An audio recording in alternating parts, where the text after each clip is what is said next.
The brass gleamed new and mocking in the porch light. I jammed my key into the lock again, twisting harder this time, but it refused to turn. Rain hammered down on us, soaking through my black funeral dress as realization crawled up my spine. My children huddled against me, shivering in their funeral clothes, their small faces still puffy from crying at their father's graveside just hours earlier. "Mom!" I called out, seeing movement through the frosted glass. "The key won't work." The door opened just a crack, secured by a chain I'd never seen before. My mother's face appeared in the gap, perfectly made up as always. Not a trace of grief for her son-in-law who we'd just buried. "Olivia needs your room for her home office," she said matter-of-factly. "She's starting her consulting business." I stared at her, unable to process the words while rain dripped from my hair onto my 4-year-old twins, clinging to my legs. "What?" "You heard me. We discussed this." "We discussed nothing. I buried my husband today." My voice cracked. Behind me, Patricia started crying again, and Quinn clung tighter to my leg. My father appeared behind my mother, his expression stone cold. "Widow problems aren't our problems, Rachel. You're 32. Figure it out." The door slammed shut. "My name is Rachel. I'm 32 and a newly widowed mother of twins. This is the story of how I turned my parents' cruelty into an empire they would beg to enter." For a moment, I couldn't move, couldn't breathe. The twins' funeral clothes were soaked through, their little bodies trembling against mine. 6 months of watching Nicholas fight cancer, of hospital rooms and medications and hope draining away with each failed treatment. 6 months of being strong for our children while falling apart in shower stalls and hospital parking lots. And now this, locked out by my own parents on the day we laid Nicholas to rest. "Mommy, I'm cold," Patricia whimpered. "I know, baby. I know." I pulled out my phone with shaking hands. Dead. Of course. I'd forgotten to charge it in the chaos of funeral preparations. I picked up Quinn, grabbed Patricia's hand, and stumbled back to my car. At least we had somewhere dry to sit while I figured out what to do. The 3 of us huddled in the back seat, my children curled against me like wet puppies, their little bodies shaking with cold and grief. That's when I saw it through the rain-streaked window. Olivia's BMW pulling into the driveway. My younger sister, the golden child, the one who'd never struggled a day in her life. She got out, shopping bags from high-end stores hanging from her arms, practically skipping to the door despite the downpour. Mom opened it wide for her. No chain, no questions. They hugged. They laughed. Olivia turned and saw us in the car. For a moment, our eyes met through the rain and darkness. Then she shrugged and went inside. Something hardened inside me in that moment, something that would never soften again. I drove to the only place I could think of, the 24-hour diner where Nicholas and I had our first date. The waitress, Kathy, took one look at us, a soaking wet woman in funeral black with 2 shivering children, and ushered us to a corner booth. She brought hot chocolate for the twins and coffee for me, without asking. "Honey, what happened?" she asked gently, noticing our funeral clothes.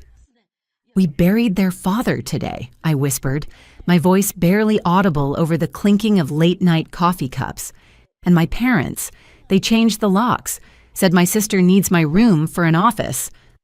Kathy's face went through several expressions before landing on fury. "Those bastards," she muttered, then louder. "You stay right here. Don't you move." She returned with the manager, William, who I learned had also lost his spouse young. Within an hour, they'd pulled together with the night shift staff, people who knew struggle, who knew loss, and paid for a motel room for us for the week. Kathy gave me $60 from her tips. "For food," she said firmly, refusing my protests. Kathy and William helped us get settled in the motel room they'd arranged for us, just a few blocks from the diner. I borrowed their phone to call Nicholas's best friend Mark, letting him know what had happened and where we were staying. That night, as my children finally slept in the lumpy motel bed, I sat by the window watching the rain that hadn't stopped since we buried Nicholas. The steady drumming against the glass matched the rhythm of determination building in my chest. I made a promise to Nicholas's memory. I would rise from this. And when I did, I would show my parents exactly what widow problems looked like. The next morning, with my phone charged at the motel, I dropped the twins with Kathy, who offered to watch them, and began making calls. First stop, Nicholas's life insurance company. He'd been meticulous about paperwork, even as cancer ravaged his body. The policy was worth more than I'd realized. He'd increased it after the diagnosis, pouring every penny he could into securing our future. Second stop, a lawyer. Turns out illegally evicting someone, especially with minor children, especially on the day of a funeral, that was criminal. The lawyer took my case on contingency after hearing the story. Later that day, I arranged for a police escort to retrieve our belongings from my parents' house. My mother's face when she saw the officers, that moment of pure shock when privilege collides with consequences, was almost worth everything. "What is this?" she sputtered, pearl necklace gleaming against her cashmere sweater. "Illegal eviction, ma'am," the officer said calmly. "Your daughter has established residency here. You can't just change the locks, especially with minor children involved." I retrieved our belongings while my parents watched, fuming. Olivia stood in the doorway of what had been my room, now painted a different color, my furniture already replaced with her office setup. "This is ridiculous," she said, tossing her highlighted hair. "I have clients coming tomorrow." "Should have thought of that before you stole a widow's room," I replied, grabbing my children's toys, Nicholas's pictures, our clothes. "You're being dramatic," Mom hissed. "We did you a favor. You need to learn independence." I stopped and looked at her, really looked at her. I just watched my husband die slowly for 6 months. I held him as he took his last breath. I planned his funeral alone while caring for 2 grieving toddlers. And you think I need to learn independence? The silence was deafening. We left and never looked back, but I wasn't done, not even close. See, what my family didn't know was that Nicholas had been a tech developer, a very good one, and in his final weeks, when he could still type, he'd built something, a project he called For Rachel. It was a childcare app that connected single parents with verified, affordable babysitters in real time. He'd written the code, done the framework, even started the patent process. "Finish it," he'd whispered one of his last nights. "It's your empire. Build it." So I did. Living in that motel, then a small apartment, I threw myself into completing Nicholas's vision. I used part of the life insurance to hire developers to polish the code. I pitched to investors during the day and held my crying children at night. I was fueled by grief, rage, and the memory of standing in the rain while my parents chose my sister's convenience over their grandchildren's shelter. The app launched 8 months after Nicholas died. SafeNest, affordable childcare for single parents by single parents. It exploded. Turns out there were thousands of parents like me struggling to work while caring for grieving or young children alone. We filled a gap no one else had noticed. Year 1, 50,000 users. Year 2, national expansion. Year 3, acquisition offers I turned down. Olivia's consulting business, meanwhile, failed within 6 months. Turns out clients don't appreciate consultants who brag about stealing widows' rooms. Someone, definitely not me, had made sure her potential clients knew exactly what kind of person they were hiring. Social media has a long memory. The best part came 3 years after that rainy night. Through my connections in the real estate industry, where I'd been investing some of the app's profits, I learned my parents had defaulted on their mortgage after Dad's company downsized. My mother called me that week for the first time in years, asking to meet at a restaurant. I agreed. My parents, now in their 70s, reached out. Mom had fallen, needed care. Olivia couldn't help. She was broke, living with her latest boyfriend. Dad's pension wasn't enough for in-home care. I brought my children, now 7, thriving despite their early loss. We sat across from the people who'd locked us out on the worst day of our lives. "We need help," Mom said without preamble. "Interesting," I replied. "I needed help once too. Remember?" "That was different," Dad started. "You're right," I cut him off. "I was a young widow with 2 traumatized toddlers who'd just buried their father. You're just old and poor. Completely different." "We're your parents," Mom's voice shook. "Were," I corrected. "You were my parents. Until you looked at your grandchildren Nicholas's children, crying in the rain and told us widow problems weren't your problems. Olivia arrived late, sliding into the booth with desperation written across her face. The designer clothes were gone, replaced by knockoffs. The confidence was gone too. "Rachel, please," she started. "Need your office space back?" I asked sweetly. "Sorry, someone else lives there now, a widow with 3 kids. I bought the house when Mom and Dad defaulted on the mortgage." Their faces went white. I'd purchased it through an LLC, kept it quiet. They'd been getting eviction notices from a property management company, not knowing I owned it. "You bought our house?" Dad whispered. "My house now, and yes, I'm evicting you. Turns out widow problems can become your problems after all." "Where will we go?" Mom's voice was small. I pulled out a brochure and slid it across the table. "Golden Years Assisted Living. It's adequate. Not luxury, but you'll have a roof. I've paid for 6 months." "6 months?" Olivia gasped. "Then what?" "Then you figure it out. You're adults. Learn independence." I stood to leave, but turned back. Oh, and that rainy night when you changed the locks. My children still have nightmares. They thought they were being punished for crying at their daddy's funeral. Quinn still asks if Grandma and Grandpa hate him because Daddy died. Mom started crying. Dad reached for my hand, but I pulled away. "I would have shared everything with you," I said quietly. "The success, the money, the joy of watching Nicholas's dream help thousands of families. All you had to do was open the door. Instead, you taught me that family means nothing if they'll abandon you at your lowest moment."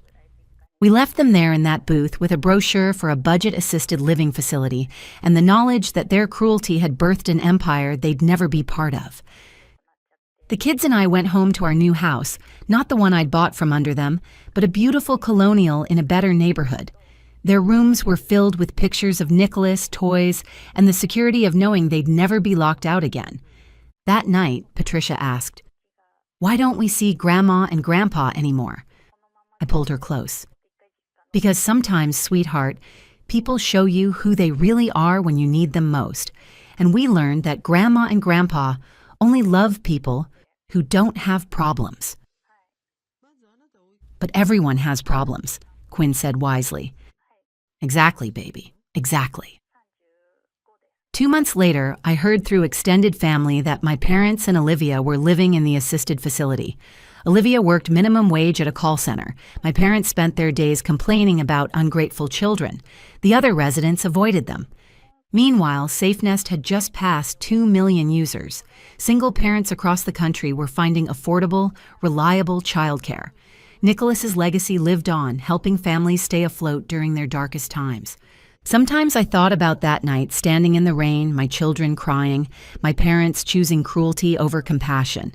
It should have broken me. Instead, it forged me into someone they never expected. Successful, independent, and completely free of any obligation to people who'd shown me their true faces when I needed them most. They thought widow problems weren't their problems. They were right. My problems made me unstoppable. Their problems? Well, those were no longer mine to solve. The rain still falls sometimes when I visit Nicholas's grave with the kids, but now we have umbrellas, warm coats, and the absolute certainty that we'll always have a home. Not because of family, but because sometimes the family you choose, a kind waitress, a generous manager, a husband's final gift of code, is worth more than the family that chose to lock you out when you needed them most. And somewhere in a small room at Golden Years Assisted Living, my parents were learning what it felt like to need help and have doors slammed in their faces. The only difference was I'd shown them more mercy than they'd shown me. 6 months of shelter. Before you go, here's a quick bonus for sticking around. If you love learning and growing like I do, you need to try audiobooks. I've got an exclusive deal with Audible. Your first month is completely free. That's access to over 500,000 titles. 0 cost to you. All the details are waiting in the description. Don't miss this one.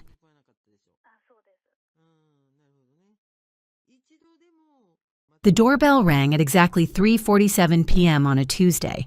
Something about that sound made my hands shake as I reached for the handle. I'd been expecting a client, but when I opened the door, 15 years collapsed into a single breathless moment.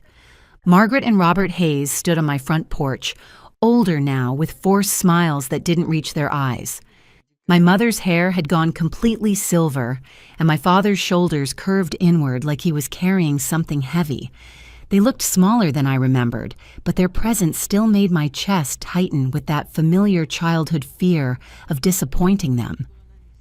"Sarah, sweetheart," my mother said, her voice trembling slightly. You look so successful." I gripped the door frame, my knuckles white. The word sweetheart hit me like a physical blow. The last time I'd heard it from her lips, it had been followed by, "You're a disgrace to this family." "What are you doing here?" My voice came out steadier than I felt, the lawyer in me taking over even as my 17-year-old self was screaming somewhere deep inside. "How did you even find me?" "We hired a private investigator," my father said, his eyes darting past me into the house. "We've been looking for you for months. We've made a terrible mistake, and we've come to make things right." I could smell my mother's perfume, the same vanilla scent she'd worn when she'd packed my belongings into garbage bags and set them on the porch.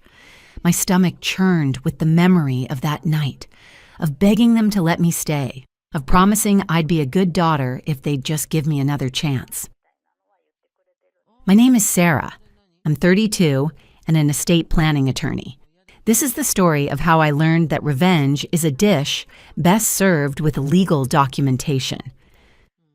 The morning after their visit, I sat in my home office staring at the business card my father had left behind. Hayes and Associates Construction Consulting.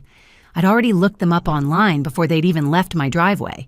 The website was professional but sparse, with only a handful of projects listed. Most telling was the address, a small office space in a strip mall, not the kind of place the Margaret and Robert Hayes of my childhood would have ever tolerated. I called my assistant. "Jessica, I need you to run a comprehensive background check on Margaret and Robert Hayes. Also, get me everything you can find on their business, financial records, contracts, the works. The usual depth, or are we going nuclear?" Jessica had worked with me for 8 years. She knew the difference. Nuclear. Within hours, the picture became clear. Hayes and Associates was drowning, behind on rent, behind on taxes, with a string of failed projects and dissatisfied clients. Their personal finances were even worse. Mortgage 3 months behind, credit cards maxed out, medical bills piling up from Robert's recent heart surgery. But it was the timing that made my blood run cold. The first sign of their financial trouble had started exactly 15 years ago, right around the time I'd started law school. Every major setback in their lives had occurred at moments when I was achieving something new, graduating law school, passing the bar, opening my own practice, buying this house. I pulled out my phone and dialed a number I hadn't used in years. "Linda?" My aunt's voice was cautious. "It's Sarah. We need to talk." Linda Hayes had been my mother's sister, the only family member who'd tried to maintain contact after my parents threw me out. She'd been the one to tell me about my grandmother's funeral, the one who'd slip me $20 bills when she could. The next day, we met at a coffee shop downtown. Linda looked nervous, her hands wrapped around her mug like she was seeking warmth. "They came to see me last month," she said without preamble, "asking about you, about Emma, about your success." "What did you tell them?" "The truth. That you'd become everything they said you never could be. That you'd raised Emma alone and she's a remarkable young woman. That you're one of the most respected attorneys in the city." She paused. "They wanted to know if you'd ever mentioned them." "And?" "I told them you'd never spoken their names in 15 years. That seemed to shake them." Linda reached across the table and touched my hand. "Sarah, there's something else. Something I should have told you a long time ago." My stomach dropped. "What?" "Your grandmother's inheritance, the money she left you for college." Linda's voice dropped to a whisper. "They spent it, all of it. They used it to prop up Robert's business after you left. I have the documents.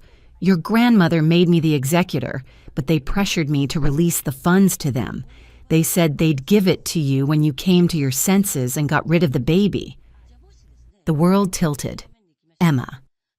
They'd stolen the money that could have provided for Emma, the money that could have paid for better prenatal care, for the complications that had nearly taken her life, for the tiny apartment where I'd studied for my LSATs while she slept in a dresser drawer because I couldn't afford a crib. "How much?" I managed to ask. $87,000, plus interest over 15 years. It would be substantial. When I returned home that evening, I found Emma in the kitchen, her dark hair pulled back in a messy bun, homework spread across the counter. She looked up at me with those bright eyes that had been my motivation for every sleepless night, every sacrifice, every moment I'd wanted to give up. "Mom, you look like you've seen a ghost."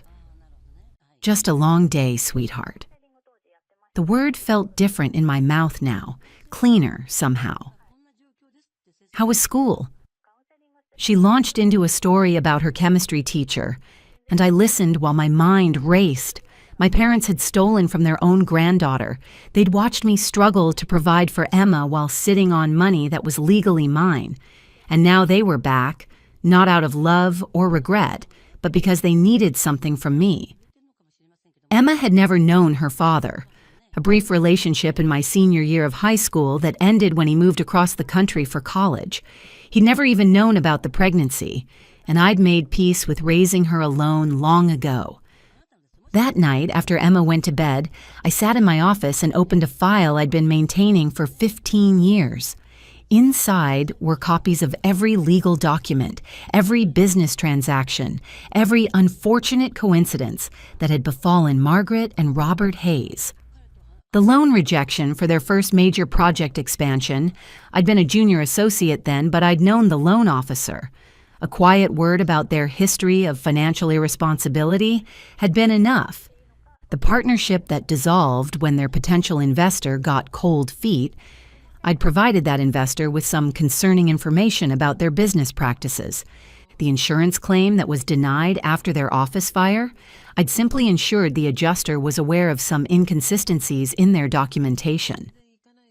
15 years of careful, methodical sabotage. Every time they'd tried to rebuild, I'd been there, a ghost in the machine, ensuring they failed. Not out of petty revenge, but out of a deep, burning need to ensure they never again had the power to hurt someone the way they'd hurt me. I'd used my network, my skills, my reputation. I'd been patient, strategic, always careful to keep my hands clean. They'd never suspected that their string of bad luck had an author. My position in the legal community had given me access to information and connections that made their business activities easy to monitor and disrupt. But now, knowing about the inheritance, the game had changed. This wasn't just about making them pay for emotional damage anymore. They'd committed an actual crime. They'd stolen from their grandchild. I called David Marshall, my mentor and law partner. "David, I need a favor, a big one." "Name it." "I need you to draw up a confession document, something that would legally acknowledge theft of inheritance funds and create a binding repayment plan.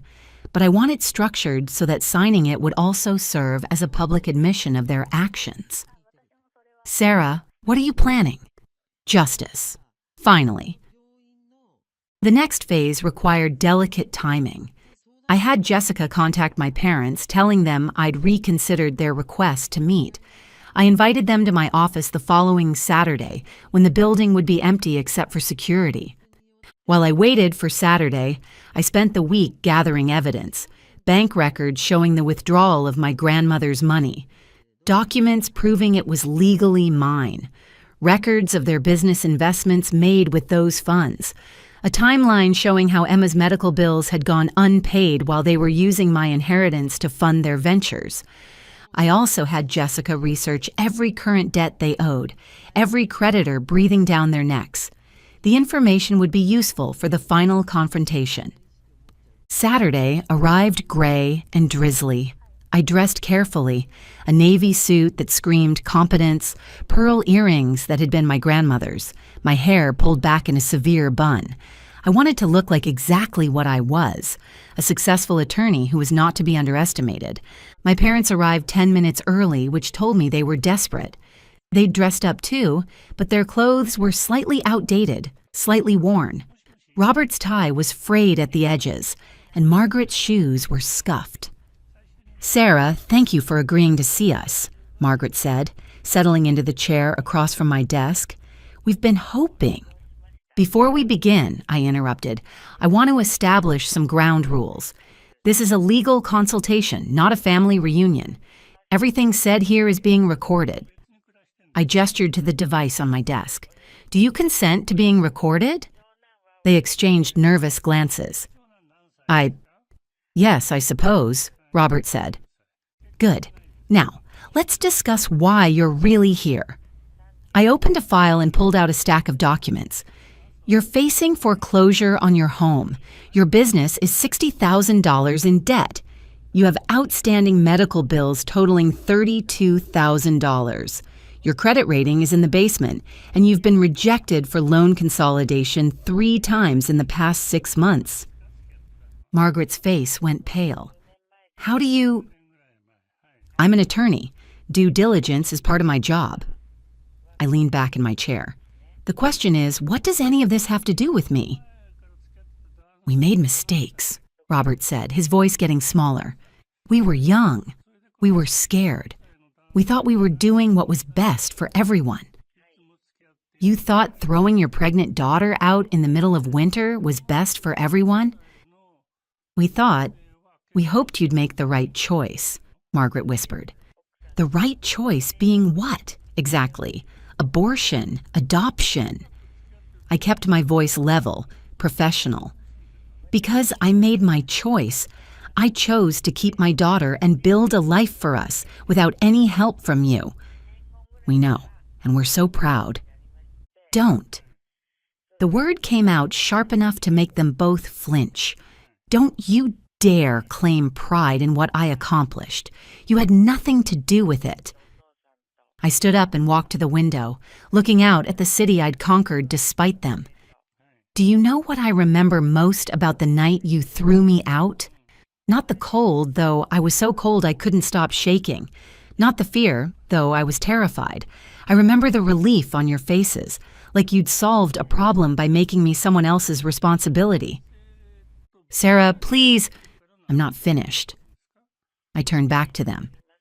"I remember begging you to let me stay, promising I'd be a good daughter, that I'd fix everything somehow. And you know what you said to me?" They were both crying now, but I felt nothing. No satisfaction, no pity, just the cold clarity of purpose. "You said I was a disgrace, that you'd rather have no daughter than a shameful one. So I became no daughter. I erased you from my life so completely that when people asked about my family, I'd tell them you were dead." "We were wrong," Robert said, his voice breaking. "We were so wrong. We've regretted it every day since." "Have you?" I walked back to my desk and pulled out another file, "because I have some questions about that. Tell me about my grandmother's inheritance." The silence in the room was deafening. I watched the color drain from both their faces, watched them realize that I knew. "The $87,000 she left for my college education," I continued. "The money you convinced Linda to release to you. The money you promised to give me when I came to my senses and got rid of my baby." Margaret was sobbing now, her hands covering her face. Robert looked like he was going to be sick. "You want to know what I did with that money instead of going to college right away? I got a job at a diner, minimum wage, night shifts, so I could be with Emma during the day.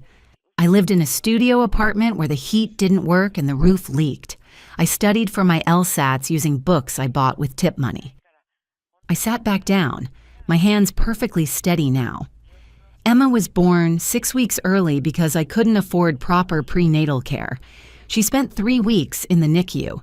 Do you know what it's like to sit next to your premature baby's incubator and know that the money for her care was stolen by your own parents? We didn't know, Margaret started. You didn't know because you didn't want to know. You took the money and told yourselves you were teaching me a lesson. You funded your business ventures with my inheritance while your granddaughter fought for her life in a hospital incubator. I opened the final file. But here's what you really didn't know. You've been playing a game for 15 years, and you never realized you were playing against me. Robert's head snapped up. What are you talking about? The loan rejection for your first expansion project, the partnership that fell through, the insurance claim that was denied, the investor who got cold feet, the permits that were delayed, the contracts that were mysteriously canceled. I smiled for the first time since they'd arrived. All of it. Every single setback, every missed opportunity, every stroke of bad luck you've had for the past 15 years. The realization dawned on Robert's face first. You've been systematically destroying everything you tried to build? Yes. I leaned forward. Did you really think I'd let you profit from what you did to me? Did you think I'd let you use my inheritance to build a comfortable life while I struggled to provide for the granddaughter you rejected? Margaret was hyperventilating now. Sarah, please, we had no idea. Of course you had no idea. You never bothered to learn who I'd become. You saw a scared 17-year-old and decided that's all I'd ever be. You never imagined that I'd become someone with the skills, the connections, and the patience to make your lives a living hell. I stood up and walked around the desk, stopping directly in front of them. Every time you failed, I was there. Every time you tried to rebuild, I was waiting. I used my network, my reputation, my expertise. I was patient. I was thorough. I was exactly the kind of daughter you raised me to be, strategic, determined, and utterly ruthless when necessary. What do you want from us? Robert asked, his voice barely a whisper. I want you to sign this. I placed the document David had prepared on the desk between us. It's a confession, an acknowledgement that you stole $87,000 from your daughter's inheritance and used it for your own purposes. It includes a repayment plan that will provide you with enough money to avoid homelessness, but only if you publicly admit what you did. Margaret looked at the document like it was a snake. If you sign this, you'll receive a monthly payment that will cover your basic living expenses. You'll avoid criminal charges for theft, and you'll have the privilege of knowing that your granddaughter, who you never bothered to meet, will finally receive what was rightfully hers. And if we don't sign? Robert asked. Then I press charges for theft of inheritance funds. I have all the documentation. Linda will testify about the circumstances of the withdrawal. You'll go to prison, lose everything anyway, and Emma will still get her inheritance through the civil judgment. I sat back down, picking up a pen and setting it on the document. The choice is yours, but choose quickly.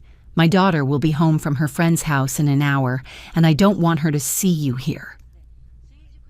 They stared at the document for a long moment. Finally, Margaret picked up the pen with shaking hands. We're sorry, she whispered as she signed. We're so sorry. I know, I said, watching Robert add his signature below hers. But sorry doesn't give me back the years I spent working 3 jobs to pay for Emma's asthma medication. Sorry doesn't give me back the nights I went to bed hungry so she could have enough to eat.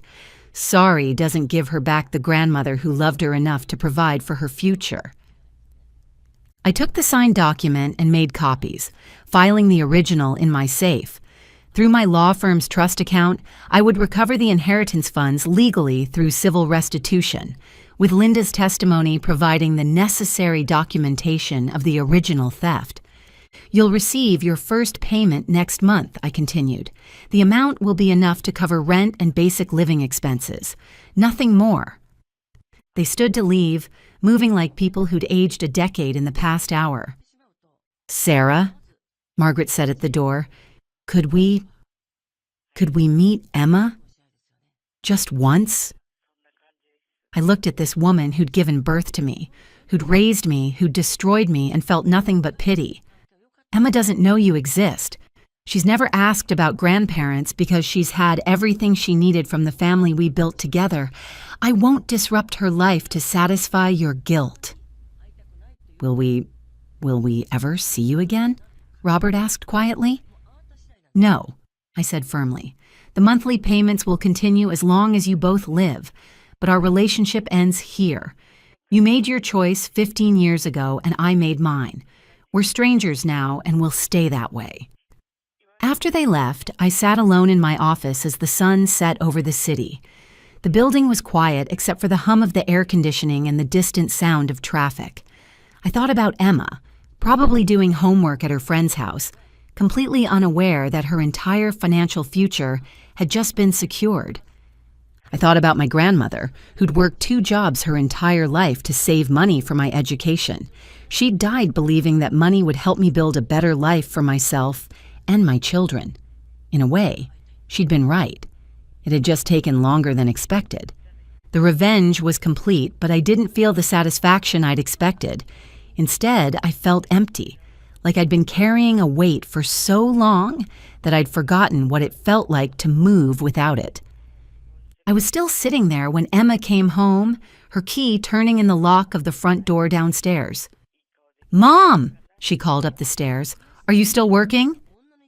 "Coming, sweetheart," I called back, turning off the lights in my office and closing the door on 15 years of careful planning. I found her in the kitchen, making a sandwich. She looked up at me with those bright eyes, and I felt the familiar rush of love and protectiveness that had driven every decision I'd made since the day she was born. "Everything okay?" she asked, studying my face. "You look different." "I'm fine. Just finished a case I've been working on for a very long time." "Good outcome?" I smiled, and for the first time in hours, it felt genuine. The best possible outcome. A month later, I was sitting in the same kitchen when Emma came home from school with news that made my chest tighten with pride. "Mom, you're not going to believe this," she said, practically bouncing with excitement. "I got into the summer program at Northwestern, the one for pre-law students." I set down my coffee cup. "Emma, that's wonderful, but sweetheart, you know those programs are expensive." "Already handled," she said, grinning. "I got a full scholarship. They said my essay about overcoming adversity was exceptional. Apparently, the story of a single mother putting herself through law school while raising a daughter really resonated with them." I felt tears prick my eyes. "You wrote about us?" "I wrote about you, about everything you sacrificed to give me this life, about how you never let me feel like I was missing anything, even though it was just the 2 of us." She sat down across from me, her expression growing serious. "Mom, I know it wasn't easy. I know you gave up things so I could have opportunities.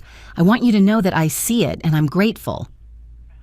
That weekend, I drove Emma to visit my grandmother's grave. It was something I'd been meaning to do for years, but had never found the right time. Now, with the inheritance finally returned to its rightful heir, it felt like the right moment. The cemetery was quiet, with late afternoon sunlight filtering through the oak trees. Emma knelt beside the simple headstone, placing fresh flowers in the vase. "Great-grandmother Eleanor," she read aloud, "beloved mother and grandmother, education is the one thing they can never take away from you." "That was her favorite saying," I said, kneeling beside Emma. "She worked 2 jobs her whole life to save money for my education. She wanted to make sure I had opportunities she never had." "She would be proud of you, Mom, of what you became." I looked at my daughter, so bright and confident and full of possibilities, and felt the last of my anger finally dissolve. She would be proud of both of us. As we walked back to the car, Emma slipped her hand into mine. "Mom, can I ask you something?" "Of course." "Do you ever wonder about your parents, about what they're doing now?" I considered the question, thinking about the monthly payments I'd been making, about the small apartment where they were learning to live with the consequences of their choices. Sometimes, but we're not missing anything, sweetheart. We have everything we need. We have each other, she said simply. We have each other, I agreed. That night, I sat in my office one last time with the file that had consumed 15 years of my life. All the documents, all the carefully orchestrated setbacks, all the patient planning that had led to this moment. I looked at the signed confession, at the bank records showing the monthly payments, at the legal documents that had finally restored my grandmother's inheritance to its rightful place. Then I closed the file and put it away. The past was finished. Justice had been served, and tomorrow Emma would start her summer program with tuition paid from the inheritance that had always been meant for her future. I turned off the lights and went upstairs to check on Emma. She was already asleep, her dark hair spread across the pillow, looking exactly as she had when she was a baby in that dresser drawer all those years ago. The girl who'd been my motivation for everything, who'd never known she was the granddaughter of people who'd rejected her before she was even born. She'd never need to know. She'd grown up with all the love she needed, all the opportunities she deserved, and a mother who'd moved heaven and earth to ensure she never felt the abandonment I'd experienced. Standing in her doorway, I realized that the greatest revenge wasn't the financial ruin I'd orchestrated, or the confession I'd extracted, or even the return of the stolen inheritance. The greatest revenge was the life I'd built despite them, the daughter I'd raised to be everything they'd said I could never be, the success I'd achieved without their help or approval. They'd tried to erase me, and instead I'd become unstoppable. I closed Emma's door quietly and went to my own room, where I slept better than I had in 15 years. The weight I'd carried for so long was finally gone, replaced by something infinitely more valuable. The knowledge that I'd kept my promise to the scared 17-year-old girl who'd been thrown out into the cold. I'd built her a life worth living, and I'd made sure the people who'd hurt her could never hurt anyone else the same way. In the morning, Emma would wake up to a world full of possibilities, paid for by the love of a great-grandmother she'd never met and protected by the determination of a mother who'd never let her down. And that, I realized, was the only revenge that really mattered.